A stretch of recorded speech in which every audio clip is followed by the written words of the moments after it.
কাছে কেন মনে হচ্ছে যে নারীকে বাইরে আসতে দিবেন না? তার মানে আপনারা নারীকে সম্মান করেন না।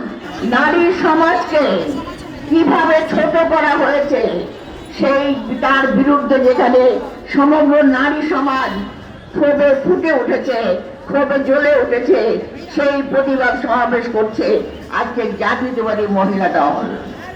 আপনারা দেখেন, আমাদের মনে হচ্ছে বর্তমানে এই নির্বাচন আবহে আমরা কিছু কথাবার্তা, কিছু প্রচারণার মধ্য দিয়ে আমরা যেটা দেখতে পাচ্ছি সেটা হলো আমরা যেন আবার সেই অন্ধকার যুগে ফিরে যাচ্ছি।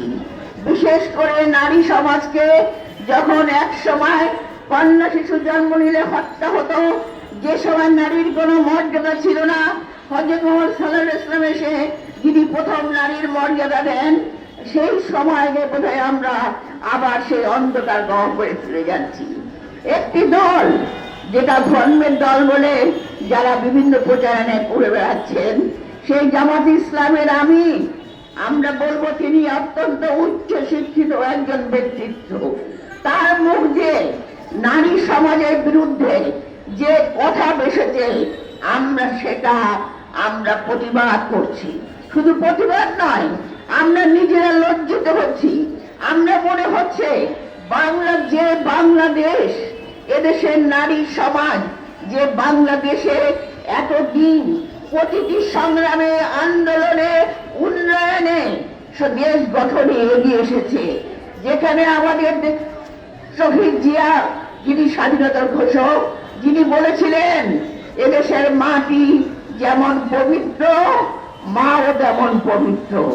এক্সট্রিম মশার কয়েল প্ল্যান্ট ফাইবার দিয়ে তৈরি, তাই সহজে ভাঙে না, সুগন্ধিযুক্ত ও নিরবিচ্ছিন্নভাবে জ্বলে। ডেঙ্গু, চিকুনগুনিয়া বাহি সহ যে কোনো মশার বিরুদ্ধে দেয় এক্সট্রিম সুরক্ষা। কাজে মাটি, মা ও দেশ, এদেরকে ভালোবাসতে হবে, মাকে সম্মান দিতে হবে, আর সেই সম্মানে মা এদেরকে দেশ গঠনে এগিয়ে নিয়ে আসতে হবে। তাই তিনি প্রথম নারী সমাজকে এগিয়ে নিয়ে এসেছিলেন বিভিন্ন কর্মসংস্থানের মাধ্যমে, সংসদে প্রতিনিধিত্ব বাড়িয়ে।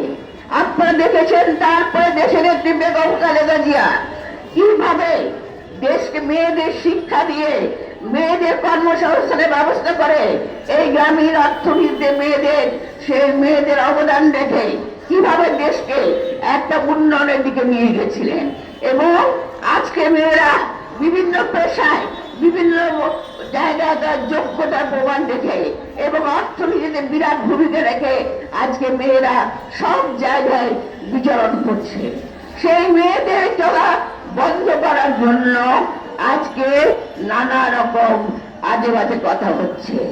জামাতের আমির বলেছেন, যারা বাইরে কর্ম করেন, যারা বাইরে কাজ করেন, তাদের প্রস্তুতি হিসাবে আখ্যায়িত করা যায়। আজকে আমি বলতে চাই, এই যে একটা গ্রামীণ নারী তার পরিবারকে বাঁচাবার জন্য বাইরে কাজ করে, আজকে আমরা বলতে চাই, আজকে বিভিন্ন পেশায় আমরা আছি, সেখানে আমরা বাইরে কাজ করি। তো আমাদের তো মনে হয়নি, আমাদের কাছে কেন মনে হয়নি, আপনাদের কাছে কেন মনে হচ্ছে যে নারীকে বাইরে আসতে দিবেন না? তার মানে আপনারা নারীকে সম্মান করেন না। আপনার মা একজন নারী, তারই গর্ভে আপনার জন্ম হয়েছে।